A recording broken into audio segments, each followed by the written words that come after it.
Welcome to the Veterans Archives podcast, where every veteran story is honored and celebrated. Join us as we delve into the rich histories and experiences of those who have served our nation. You can catch our podcast on all major podcast platforms, as well as every Wednesday at 2 p.m. Eastern Standard Time on Reads Across America Radio. At Veterans Archives, we believe your story matters.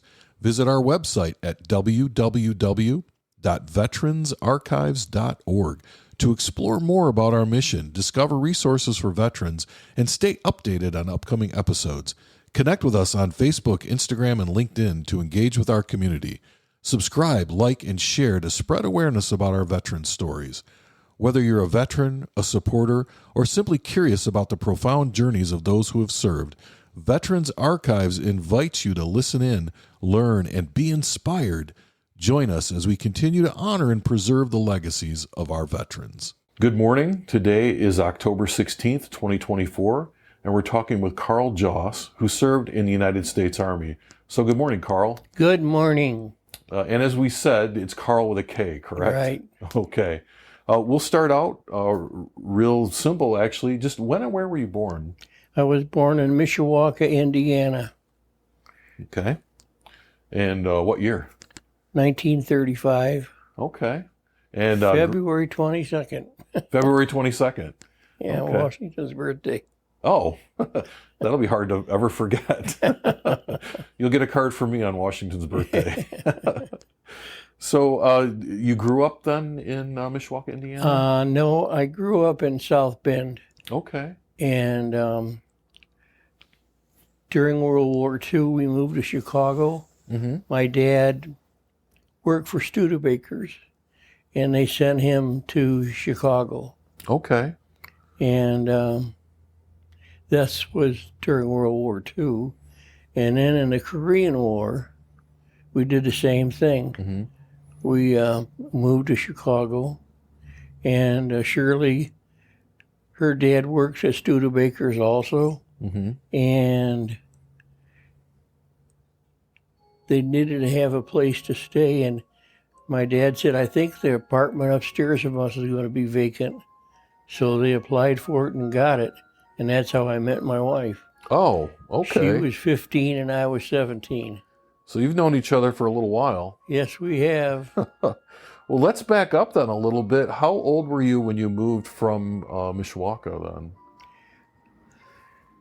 Well, I was an infant. Oh, okay. All right. We moved to South Bend. My grandmother owned a house, Mm-hmm. and she rented that house to my parents. Okay. And I can just barely remember that house. But Right. And I had an Uncle Joe. He's down there in that lower picture Uh-huh. on the right-hand side.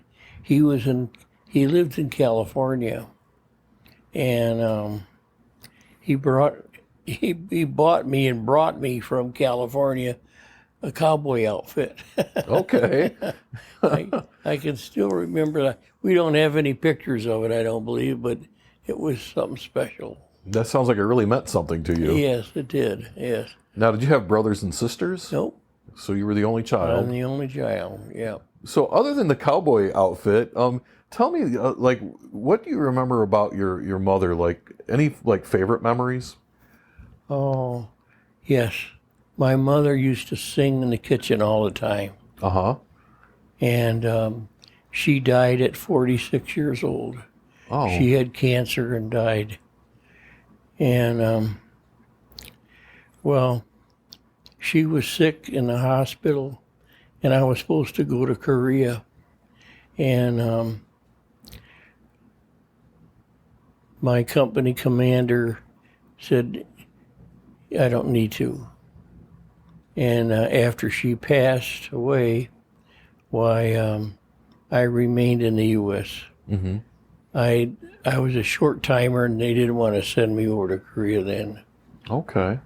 And it was one of those things that it was sad, but I was very lucky that I didn't have to go.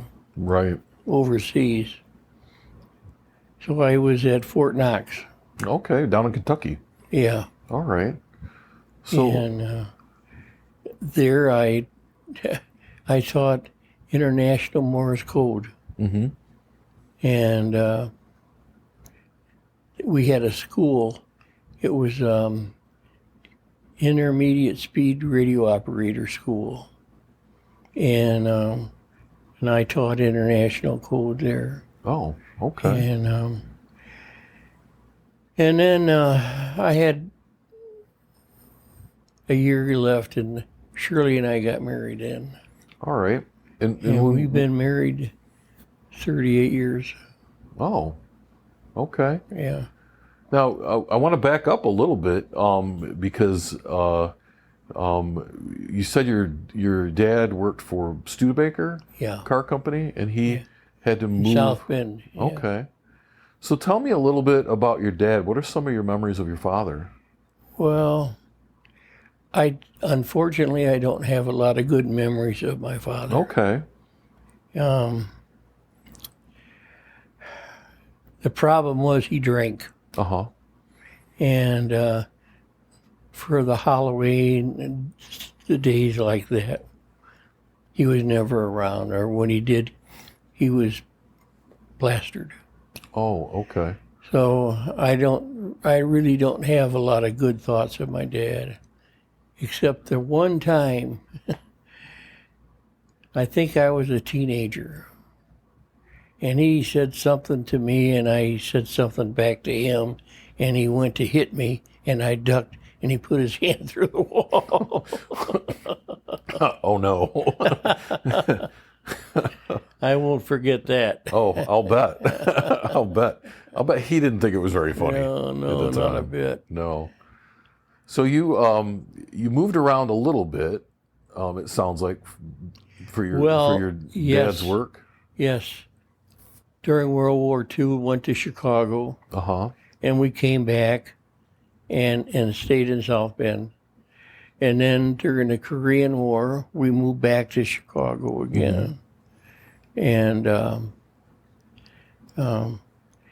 we had a nice apartment. It was a duplex, Okay. upper and lower. Mm-hmm. And the people that owned the place he was a butcher from Germany. Mm-hmm. And a lot of times during World War II, he'd sneak us some good meat to have for supper. That's not a bad thing at all. No. That's great. Yeah. Now, did you go to different schools when you were younger? Did you? Yeah. Mm-hmm. Well, I went to kindergarten at Cayley School in South Bend, and then first grade, I went to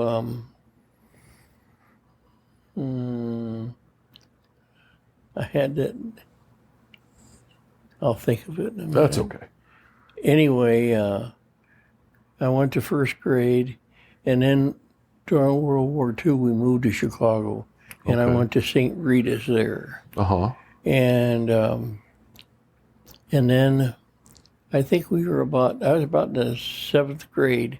We moved back to South Bend, and I went to Nooner Junior High School for the 7th, 8th, and 9th grade. Mm-hmm. And then we moved to a place called Roseland near South Bend. And I went for 2 years in high school there. And then we moved to Chicago during the Korean War. And I graduated from high school from Chicago. Okay. And this is something. My graduating class in South Bend, we had like 96 kids. Mm-hmm. When I moved to Chicago, my graduating class was like 300 and something. What was that like for you? That's a big change. Oh, it was. Yeah? It was. Yeah. I had one friend that, and I've lost contact with him over the years, but I remember the one time they came to visit Shirley and I when we bought our first house, Uh-huh. and he was amazed how beautiful the house was. Yeah. Anyway, Yeah. that's my story. So how was school for you? Did you do well in school? Did you play sports, anything like that? Yes.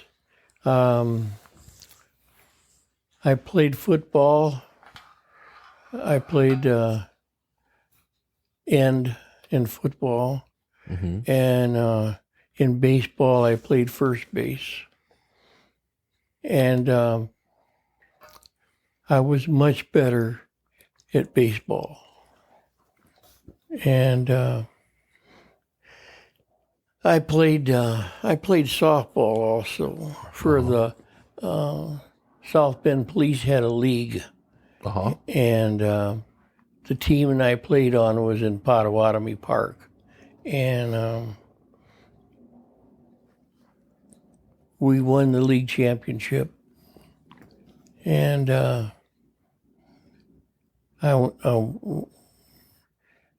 hit a triple once to win the game. Uh-huh. And that was the highlight. And I had my picture taken as our team. And then I don't know if it's still there in the South Bend Police station or not, but it was there for quite a while. Yeah. So was it like the movies? Did they carry you off the field after you hit that? No, but they sure hugged me, I'll tell you that. Oh, I'll bet. That's got to be a great feeling. You're the guy that won the game. Yes, yeah. Wow, that's amazing. Yeah, it was. It really was. So you finished out school in Chicago, and this is where you met Shirley. Yeah. Now, she was in the same high school as you, or? No, she went to a Catholic school. Okay. But she lived in the same apartment building. Yes. Okay. Yeah, she lived upstairs. Uh-huh. What was it like when you first met her? Well, I'll tell you, she was special. That's all I can say. She was special. And I think I was 17 and she was 15. We went on our first date. Uh-huh. And she was the only girl that I ever dated, really. Wow. And I think I was the only guy she ever dated. And then when I was in the Army, I could drive home at least once a month. Mm-hmm. And I think my parents still had an apartment there, and so I could stay there no problem. Mm-hmm. And then my dad moved back to South Bend after the war, and her dad moved back to South Bend also. Okay. And but he couldn't get his job he had originally in Studebakers. Mm-hmm. So he ended up moving to Columbus, Georgia. And he worked for a newly opened up plant. And after they got the plant running, they canned him. Oh my gosh. And then, so he moved out to California because one of his former employees that worked for him Mm-hmm.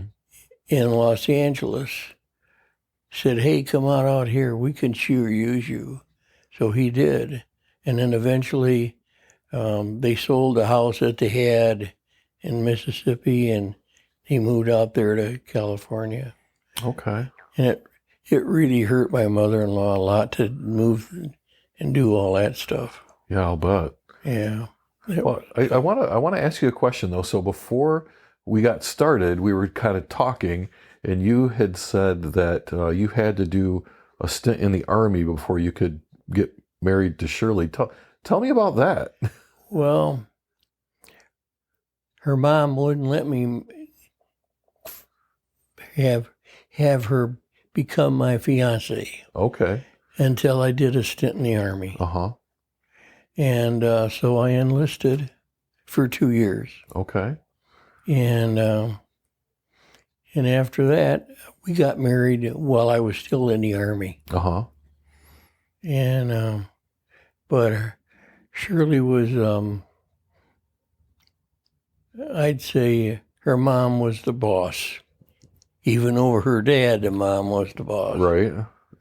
And but then she was 19 and I was 21 when we got married. Okay. Yeah. So let's And talk. what's so funny too is that our oldest son, he's born 9 months and 4 days after we got married. Oh goodness. You don't have to be an engineering mathematician to understand that math. Well, let's talk a little bit about your time in the Army. So you went to the recruiting station and you enlisted, and then did you go right away to basic training? Yeah. And then where did you go for basic training? I went to Fort Leonard Wood. Okay. And I was there for the full stint of basic training. Uh-huh. What was so funny is that we were on bivouac. It was like the last week, and we had a 6-inch snowstorm. Oh, man. That's miserable. And yes, it was. And then somebody called me to headquarters, and they said, pack your stuff, you're going to go to Fort Knox. And I did. Mm-hmm. And they got sent me to Fort Knox. And that's where I spent the rest of my time. And what was your specialty then? What school did you go to there? It was Intermediate Speed Radio Operator School. Okay. And that's all the Morse code, right? Yeah. Well, it was more, that's a little bit of it. But okay. Mostly it was voice. Oh, all right. And I think you had to be able to do 17 words a minute before you could graduate from that school. Mm-hmm. And, we had probably maybe 60 to 70 people in the school. And it was, I think it was about an 8-week school. Not much longer than that, I don't think. Mm-hmm. And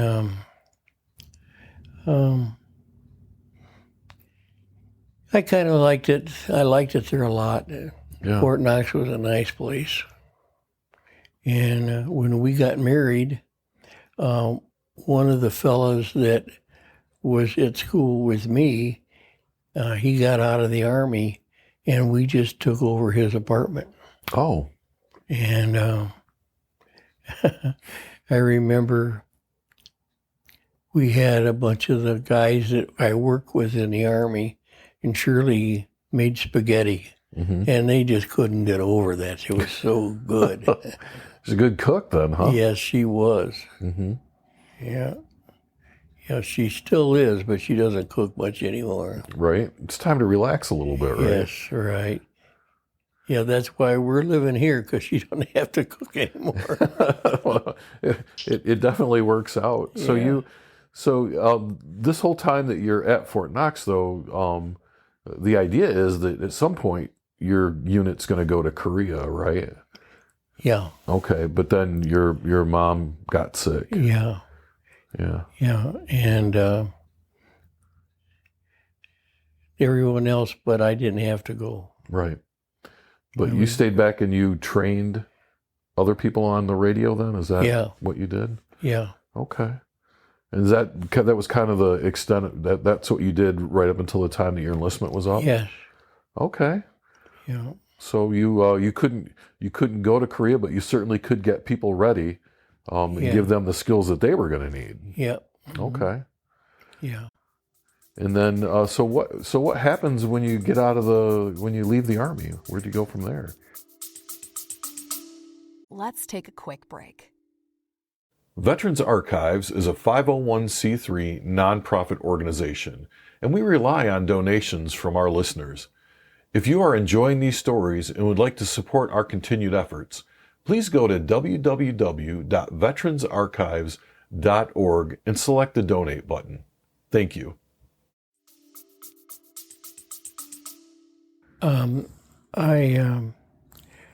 I went to Studebaker's and I worked there, I don't think, a month, and I got laid off because they were closing their doors. Right. This is right around the time Studebaker was getting ready to... And so somebody told me there was a job shop in Lansing that was hiring. Lansing, Michigan. In Lansing, Michigan. Okay. So I went up there with another guy, and they offered us both a job, and but the other guy didn't want to go to Lansing, but I did, and I worked for that job shop about 2 years, and one of the guys that used to be my boss, he got a job at Oldsmobile. And he was there a month, and he called me and said, "Hey, come on over here. I got a job for you." And I did. And I think I worked there maybe 3 years. I got promoted, and I got a company car. That's a big deal. Oh, yes, it is. And because my son-in-law, he got a company car, but he had to pay. And I didn't have to pay. And I had a company car for, I'll bet you 25 years. Wow. Yeah. That's a great perk. It really was, yeah. What kind of work did you do? Well, actually, I was a contact person between Oldsmobile and Fisher Body. So I was traveling from Lansing to Detroit, and I went to Fisher Body, and I went to Styling.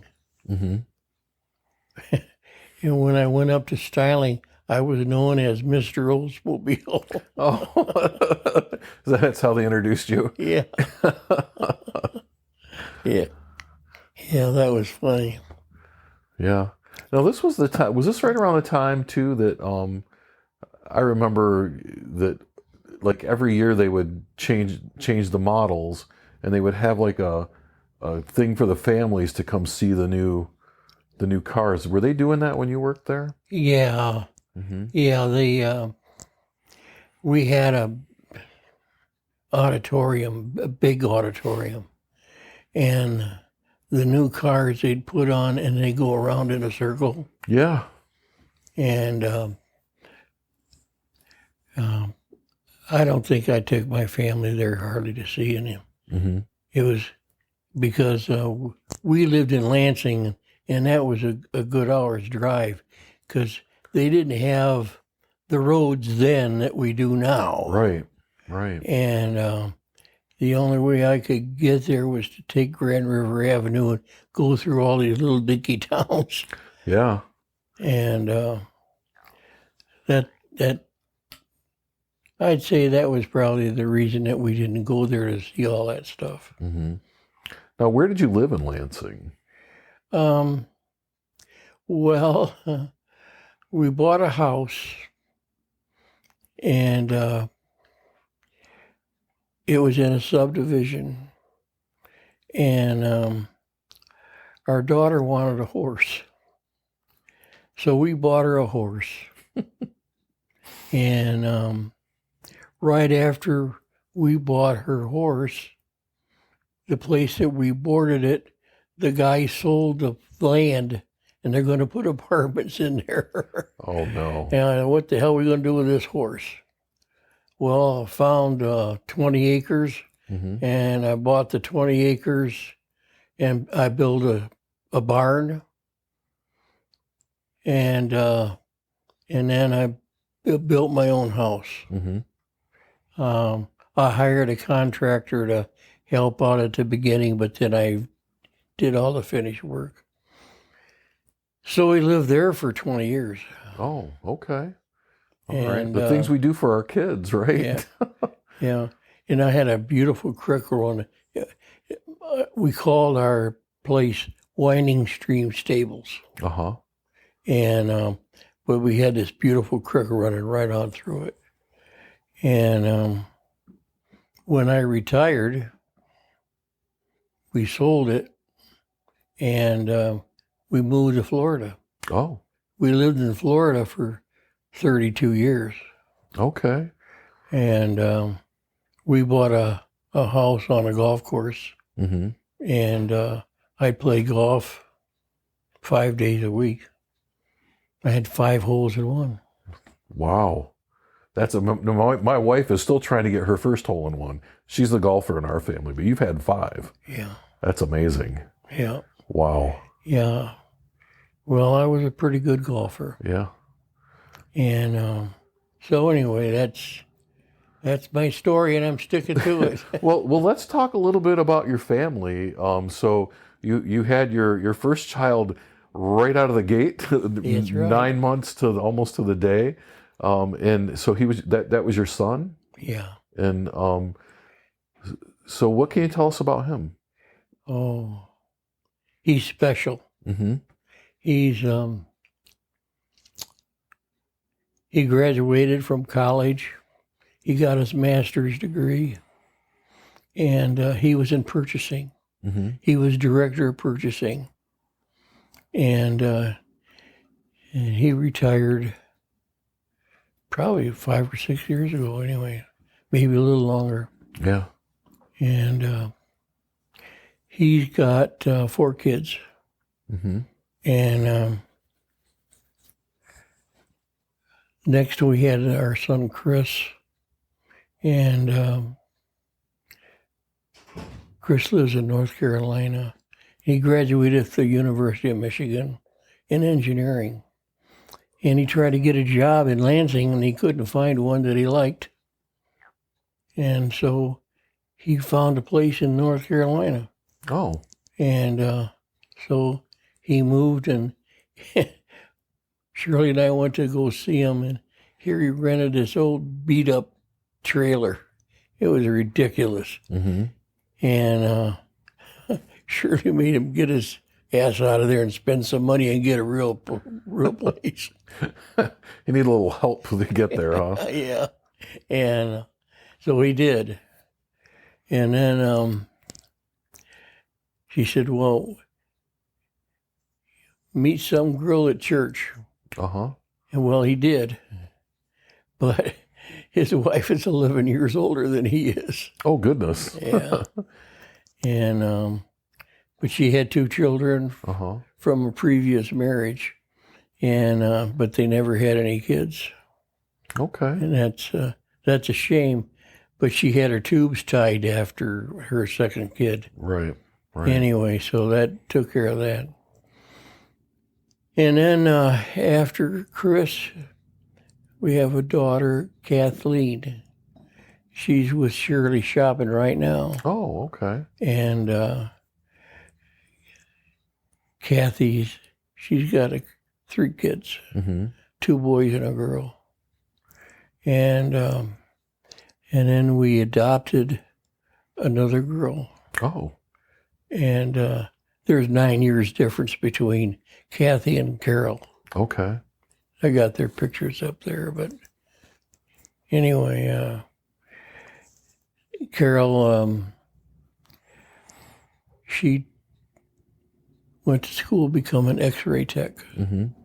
and she worked probably 5 or 6 years, and then when she got married, her husband, he was a fireman, And then when he retired, he's selling fire trucks.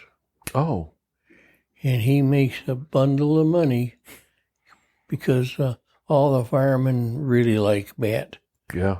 And so she retired. And she has a horse farm, just Okay. like we did. Okay. And she has, I think she's boarding 4 horses, and I think she's got one of her own. Mm-hmm. And she just bought a beautiful mare, and she's going to take her on the circuit, I guess. Oh. Yeah. Yeah.